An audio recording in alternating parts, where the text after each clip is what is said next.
L'entrepreneur milliardaire a été accusé d'avoir violé en 2000 une adolescente de 13 ans avec P. Diddy.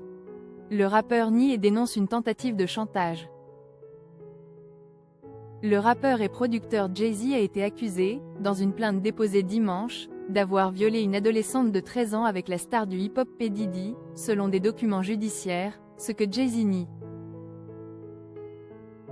D'après la nouvelle version d'une plainte déposée au civil contre Sean Diddy Combs, Jay-Z, dont le vrai nom est Sean Carter, et Sean Combs sont accusés d'avoir violé l'adolescente lors d'une soirée organisée à la suite des MTV Video Music Awards en 2000. Une autre célébrité est restée là à regarder Combs et Carter agresser la personne mineure à tour de rôle. De nombreuses autres personnes étaient présentes à la soirée, mais n'ont rien fait pour arrêter l'agression, selon la plainte. Être humain déplorable.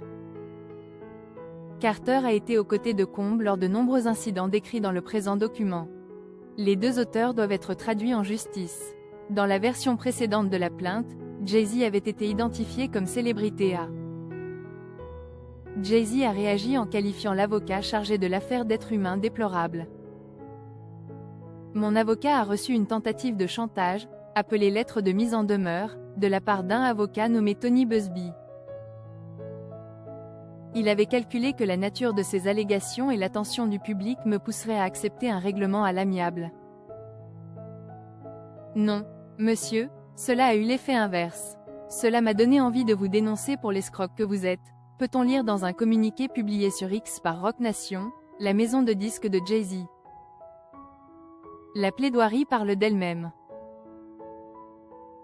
Ces allégations sont tellement odieuses que je vous implore de déposer une plainte au pénal, et non au civil. Quiconque commet un tel crime à l'encontre d'un mineur devrait être enfermé, n'êtes-vous pas d'accord? Ces victimes présumées mériteraient une véritable justice si c'était le cas, ajoute l'entrepreneur milliardaire. Tony Buzbee, l'avocat qui a intenté l'action en justice contre Jay-Z, a déclaré à l'AFP que la plaidoirie parle d'elle-même. Il s'agit d'une affaire très sérieuse qui sera portée devant les tribunaux.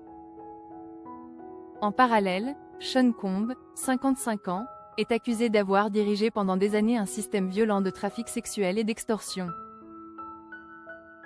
Il est aussi poursuivi au civil par plus de 120 victimes, dont 25 mineurs à l'époque des faits, qui l'accusent d'agression sexuelle, selon leurs avocats américains.